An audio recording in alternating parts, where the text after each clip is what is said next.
A few years ago, I went to a concert to see one of my favorite bands perform. As I was there, I began to think about how differently music sounds now than it has in the past. And that made me wonder, why has music changed so much? What's the cause of the change? Well, one of the reasons why music has changed has to do with the musicians over the years.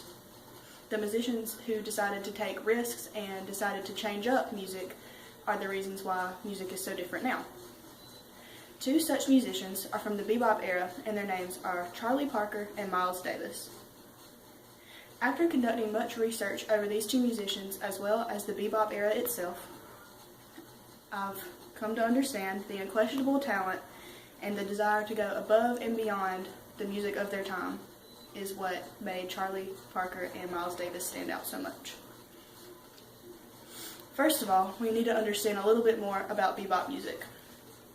Bebop music put a very heavy emphasis on improvisation, and that is where the soloist can pretty much play whatever they want to as long as it goes with the rhythm that's being played behind them. This gave musicians a lot of flexibility and let them make music their own and create new tunes. Davis and Parker created music that could be very much identified as their own, and people knew their music from many other musicians. They stood out. Though their styles were quite different from each other, they both desired to entertain and expand the horizons of the music of their time. Charlie Parker knew from the beginning that he wanted to pursue a career in music. He was a young boy from Kansas City, Missouri, and he decided to play in his school band. He started off with the baritone horn, however, it didn't feel right to him, so a few years later, he decided to play the alto saxophone. This is according to author of 2015 article, Charlie Yardbird Parker. Because of his ambition, he decided to move to New York, and he played in plenty of famous bands with musicians that were very well known at the time.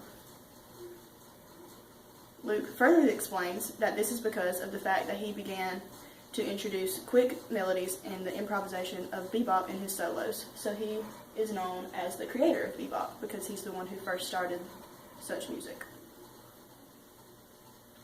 One suggestion by Gary Clothier in his article, Charlie Parker's Nickname is for the Birds, was that he was called Bird because he would sit outside of clubs and just listen to music all day long. People would see him and walk by, and he would just be sitting outside of clubs and listening, and this showed that he had a true desire for music and to learn more about music and to figure out what he could do to improve it.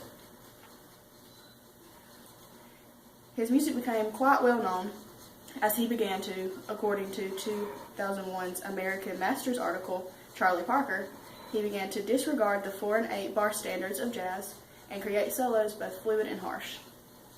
All throughout his life, he desired to constantly change and expand bebop music and to make it into what it is today. However, Charlie Parker was not the only musician to shape and change bebop music. Miles Davis was a very talented trumpet player. He continually had passion throughout his life for bebop music. He decided to go to the Juilliard School of Music when he was younger to expand his talent and to learn more. He actually there became roommates with Charlie Parker, and he joined a quintet of his, according to 2015 Sony article entitled Miles Davis.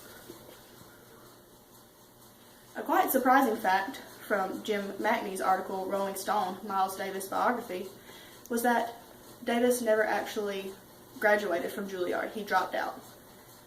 However, he had the creativity to keep going, although he didn't necessarily have the knowledge that other musicians had. He definitely had the creativity to keep going and to try. He incorporated blues-sounding melodies as opposed to the quick ones more common at the time, according to Sony's 2015 article, Miles Davis. He was always trying different ways to change bebop. He always kept his mind open to different instruments and different melodies that maybe some musicians of the time were scared of trying. Biography.com editors explained in the 2015 article, Miles Davis Biography, that Davis created a band that used unusual instruments of the time, such as the French horn and the tuba. He was an up-and-coming musician in a difficult time for him. This is when people of his race struggled in the musical era, but he did not let this stop him. The 2004 Artsology article entitled "Miles Davis: Why Didn't He Smile and When Did He?" explains that Davis possibly gained the nickname Prince of Darkness because he struggled with the combination of having a rise to fame and success coinciding with a time of racial inequality in America. As he grew older, he never stopped testing the waters of the different possibilities of bebop music. 2015 article, Rolling Stone, Miles Davis Biography by Jim Mackney, explains that Davis created a quintet in 1968 named Miles in the Sky. This quintet that he created used electronic instruments and drums in jazz. This was not known to happen before. He was the first one to do this. He was the first jazz musician to incorporate rock sounds into his music. This proves that he had a desire to change music for the better and to test waters that other musicians were afraid of testing at the time. It's very easy to see that both Charlie Parker and Miles Davis had a very extreme talent, but not only did they have the talent, they had the desire to change music and to improve it as much as possible. They'll forever be remembered as talented bebop musicians who challenged the norm.